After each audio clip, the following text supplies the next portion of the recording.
Good morning, everybody. It is Friday, January 12th, and we got another big storm coming. This one is going to have high sustained winds for 2 days straight, pretty much. It's going to start this afternoon and should carry through Saturday.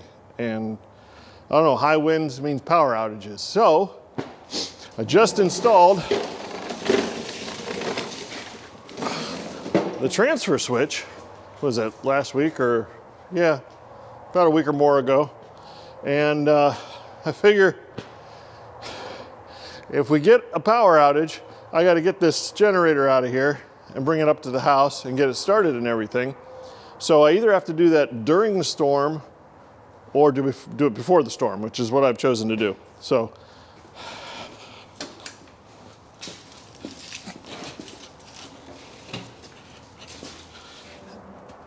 all right, I think there's a tiny bit of fuel left in there.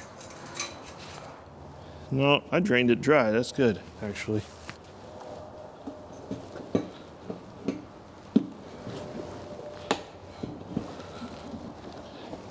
All right, it says easy start right there. I don't know, it's cold, really cold. Let's make sure we turn it on. I'll give it a couple pulls.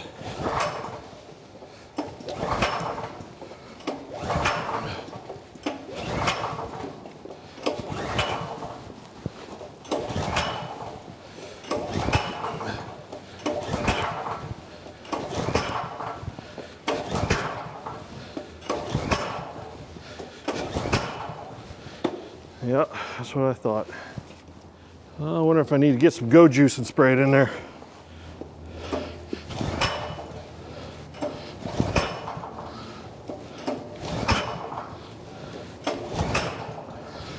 Yeah, let's go get some Go Juice. All right, for extreme cold. I already know that's fresh gasoline.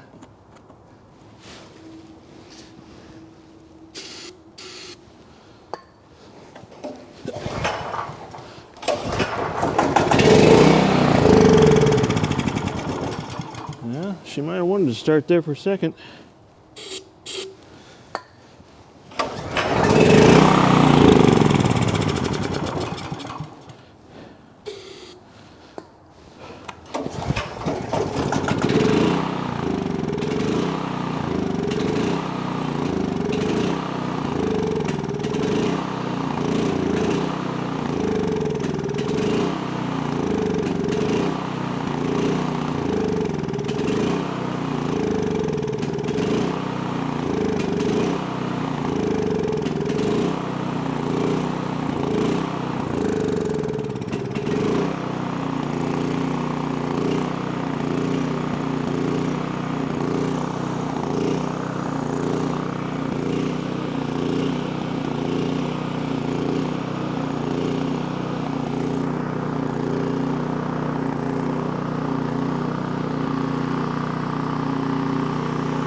Well, it is a darn good thing that I am getting prepared ahead of time.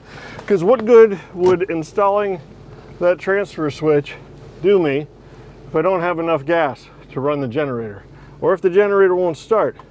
So I'm off to fill up my 5-gallon fuel tanks and get some more of that starter fluid and probably some stabilizer. Oh. What, I hit the lottery today? Regular unleaded 284.9. Wow. Let's do this bad boy first. I guess it doesn't really hold 5 gallons. 4.8. These are nice.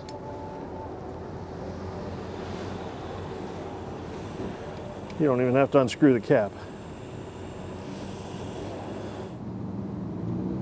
All right, we need 2 ounces per 5 gallons.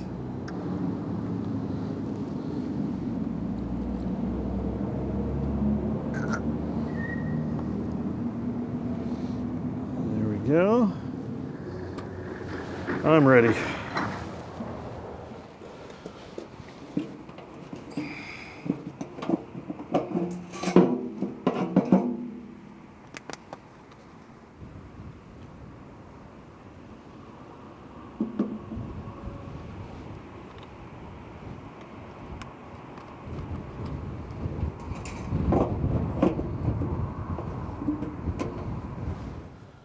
Wow, it's just like trying to be prepared. You know, you not only do you need to think ahead, but you have to test your systems. This is just really smart that I went out and I tried the generator, got it running. And that's another thing. This is why, so I've got my transfer switch. You guys, if you haven't seen that, go back and watch that video. But so here's my power cord for the transfer switch, and I'm gonna feed it out through that tiny little window right there. And the reason I'm doing it that way and I have it plugged in here is because someday I really want one of those whole house battery backup systems. The battery backup system, there's no running out in the cold trying to start it. There's no maintenance on it. Solar charges it while you're not using it, so there's no buying gasoline and adding stabilizer and spraying starter fluid into your carburetor. All that crap that I went through this morning. You don't have to do it. The battery would be down here, plugged into a transfer switch or into the smart home hub, whatever you want to call it. So another thing we did, or I did, was we were gone and we thought we had a power outage, but we didn't necessarily have a power outage. We just had our internet go down. So I decided to go ahead and put a battery backup on our internet because the internet allows us to monitor our systems here, you know, monitor our home systems. So having that, if the power goes out, the internet will not go down. And if we're away, we'll be able to tell through our phones, you know, what systems are working in our house. And like I say, eventually we'll have a battery backup, and then the generator will be the backup to the backup. Because if your battery runs down too far, you can fire up the generator, run an extension cord in, and power or charge up your batteries. So now the final test, of course, is to actually do this. Now, one thing really nice about this transfer switch, this manual transfer switch, is when I switch this over to generator power, it will not be using the grid power at all. So I can leave the grid power exactly the way it is. And when we lose power, all I have to do is switch those over. And when the power comes back on, it's not going to backfeed into the grid. It only feeds from the generator into the house circuit, not backfeeding into the grid, if you understand what I mean. So anyway, I'm going to get this cable, run out through that little window, get outside and fire up the generator, and we're going to give it a test.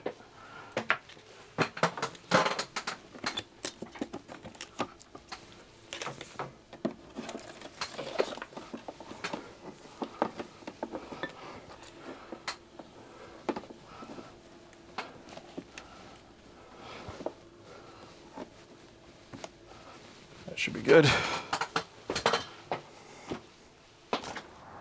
Okay, now we're going to plug into the 30 amp receptacle on the front of this. Get that cable. All right, that is in. We'll turn this over to start. Make sure we're turned on. Good. Let's give it a couple pulls and see if it starts. That's the way it's supposed to start.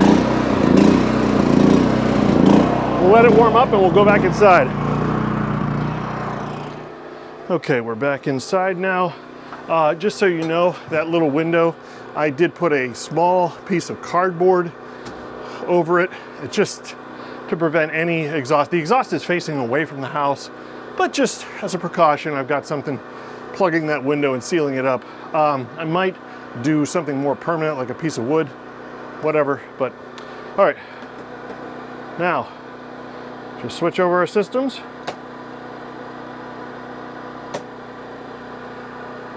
It works.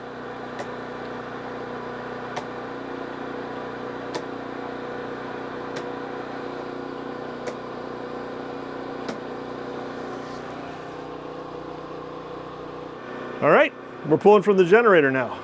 The lights are on. The furnace is on.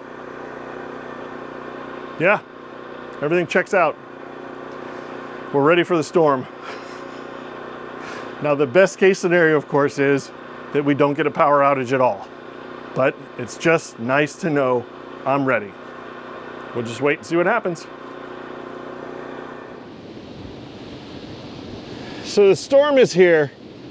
The worst of it came overnight for us. Lots of wind. The wind is the worst. We didn't get as much snow as the Midwest of the country near Michigan and Chicago and, you know, those areas. But the wind was really bad, and that's what knocks out the power. You know, wind blowing tree branches down, lightning storms, things like that. But we got lucky. We didn't lose any power. The storm's not over, so I'm going to leave the generator here. I know as soon as I put it back in the barns, that's when the power would go out. And you know, I want to be prepared, and that's the whole key to this. So I really am interested in what you guys think. So this is just, you know, the electrical in the house. I think that's a very key thing, especially in the wintertime. You want to be able to have your furnace running. You want to be able to have fresh water. You want to have some conveniences. I think having the internet going, if you can get information, that's probably the best place to get it. So, you know, those types of things, I felt like I was prepared, but I really wasn't. Honestly, I got the transfer switch installed, and it really kind of caught me off guard that I don't like this Ryobi. I really don't. If I could go back and spend that money again, I might get a Predator from Harbor Freight. Those seem to be, I can't afford a Honda. If I'm gonna buy a Honda that does this much, this is a 6,500 running watts, and that'll power the whole house. You need somewhere between 5,000 to 7,000 running watts to power your house. I could even power an air conditioner with this if I really needed to. I don't think I'd ever really need to do that. But anyway, having gas on hand, having starter fluid on hand, having fuel stabilizer in your gas, all that kind of stuff. I thought I was ready. I really did. I thought putting that transfer switch in, boom, get the generator fired up. What I did do right is I tried it ahead of time, you know, before the storm got here. So I think that's probably a big component to being prepared for stuff, is testing your systems. And that's one thing I learned.